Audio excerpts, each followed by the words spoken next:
Hello and welcome to Anthony's Adventures. My name is Anthony and I want to thank you for tuning in. Today's video is episode number 2 of our tiny boat build.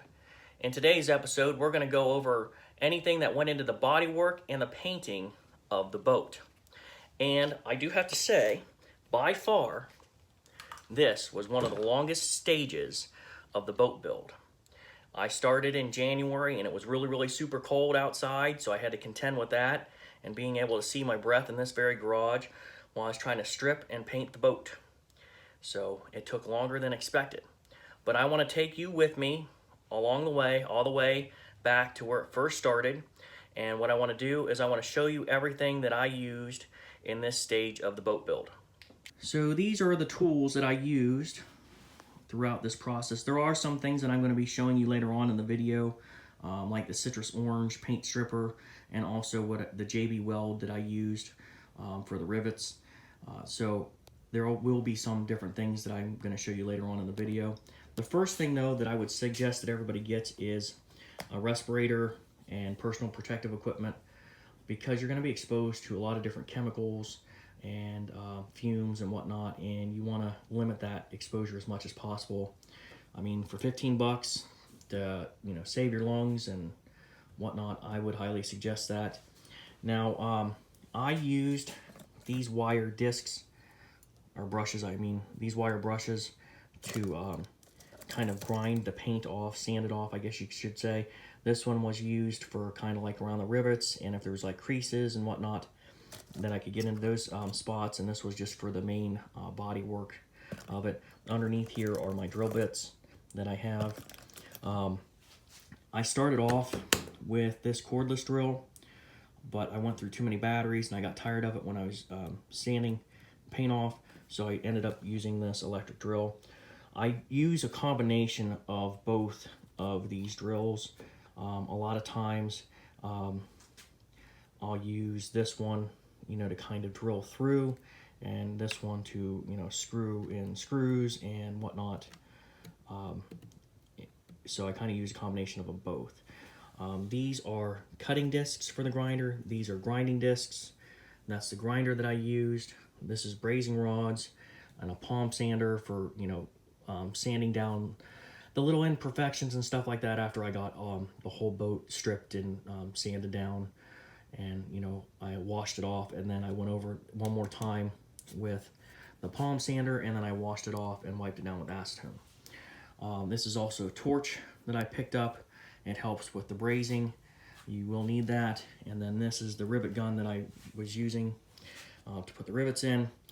Now, when I stripped the paint and I was using the paint stripper itself, I could do it two ways. I could wipe it off with a rag, or I can take the scraper and I could kind of just go like that, and the paint would literally come off. That citrus orange is awesome. Now, this is an example of the paint that I used.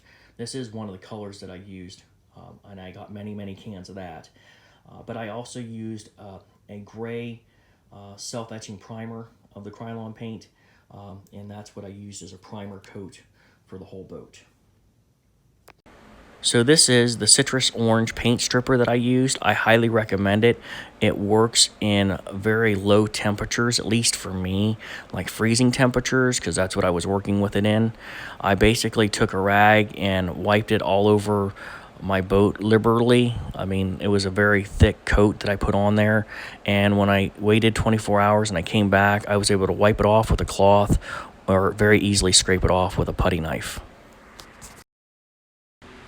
So I put the citrus orange paint stripper on the boat and I let it sit for 24 hours. This boat was black paint, and this is what it looks like after 24 hours. And what I did is I took a putty knife and I scraped the paint away, and then I went over and I wiped everything down, and this is what the boat looked like during that process. So I wanted to show you guys an example of what it looked like using the drill and the wire brush to get the paint off, and actually how effective it is, especially after using the citrus orange paint stripper. So this is a before and after look at what the transom looked like in the boat. Today is rivet sealing in the boat. So I have the boat flipped over and I am going to seal all the rivets today in the boat. That is the goal. There are a lot of different ways that you can do that. I would suggest doing your own research. This is how I'm going to do it, and what's going to work for me might be completely different for you. So make sure that you do your research, because last thing that you want is water getting in your boat. So I have decided to go with the JB Marine Weld. You have your resin, and then you have your hardener. It's a 1-to-1 consistency. I am going to mix that up in this old fiberglass resin container lid. I think that will work perfectly, and it won't be too bulky, and it is easy to kind of keep and not get knocked over and whatnot.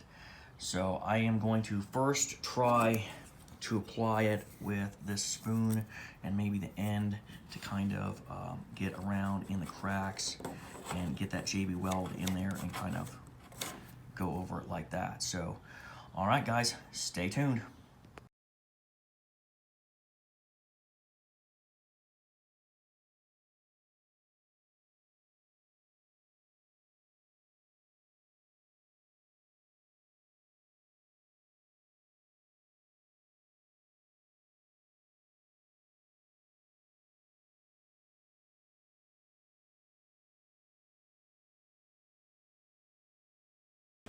So this is what the brazing process looks like. Basically, you're heating an area on the boat that has a hole or a void, and you're taking the brazing rod and you're rubbing it upon that area, and the goal is to get it hot enough, the area, so the brazing rod melts and fills that void, and when it cools, it's a hardened surface. What I do recommend is don't hold it with your bare hands like me. Use a pair of gloves or something else to hold on to it so you do not burn your hands, because I did that multiple times.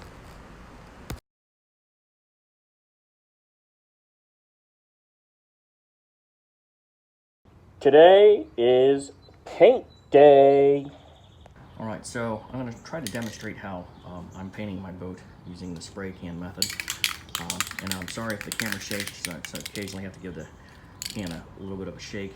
You don't want to spray it just continuously like this. You want to do it in little spurts like that. More like that, make it even coat. I'm not trying to get a whole bunch on at once. I want to just get a little bit of a layer on, and that's kind of the goal, is to kind of do that and get little bits covered at a time, and it as even as possible. Basically, you want one layer on, and it's going to probably take about 2 or 3 different layers of this paint to give a good primer coat on this boat. So I'm probably going to go through a couple cans. I would say at least 8 cans of this, which I have. But that's just kind of how you do this when you're spraying it. So FYI to all you boat builders out there, make sure that you have all your work done to your boat before you decide to go and paint it, because then you might decide that you might want to take something out, like, oh, say the seats, and you might want to braze some stuff on the bottom, and you end up getting things like that. So just make sure that you have everything structurally done in your boat before you paint it. That's one thing, you know, putting that primer on, that way you can paint, but I would not paint the inside or the outside of your boat. Otherwise, you're going to have areas like that. So I went over the boat with a palm sander to get any imperfections out. I then washed the boat and wiped it down with acetone so the paint would adhere to the surfaces. Upcoming are going to be just some pictures of the boat, like with a primer coat and the final coats of paint on it. I just wanted to reiterate, just make sure that you got everything structural done to your boat. before you go and paint, because you want to make sure that you don't have to go back over any areas that you might have had to, re-drill a hole or, put a rivet in or something like that. So you can save some time, and also make sure that it's warm outside or you're in a climate controlled area, because it took me anywhere between 2 and 3 days that I had to wait for the paint to fully dry before I could start on the next coat.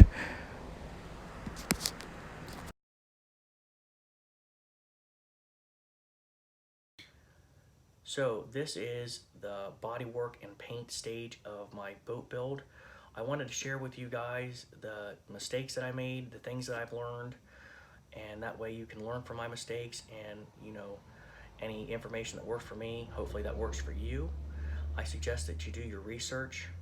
The YouTube channels that I watched a lot of their videos and learned a lot are Michael Lopez, Tiny Boat Nation, Anthony Jones, and Fire Ant Fishing. They have all different types of boat builds that they've gone through, and it's a step-by-step, in-depth process.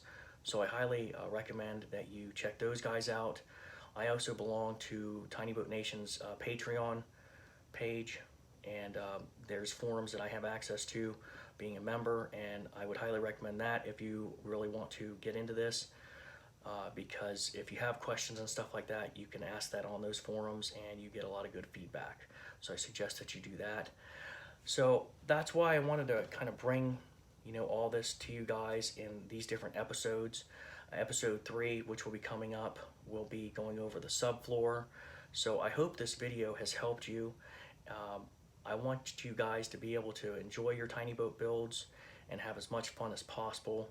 So that's why I want to share, what I've learned with you guys. And, most importantly, enjoy life, enjoy the ones that are around you, and just have as much fun and as many adventures as you can. And I hope you have a good night. If you like this video, hit that like button and subscribe button. And there's a notification bell down there. If you click on that, when the next video comes out, you'll get notified. Have a good night.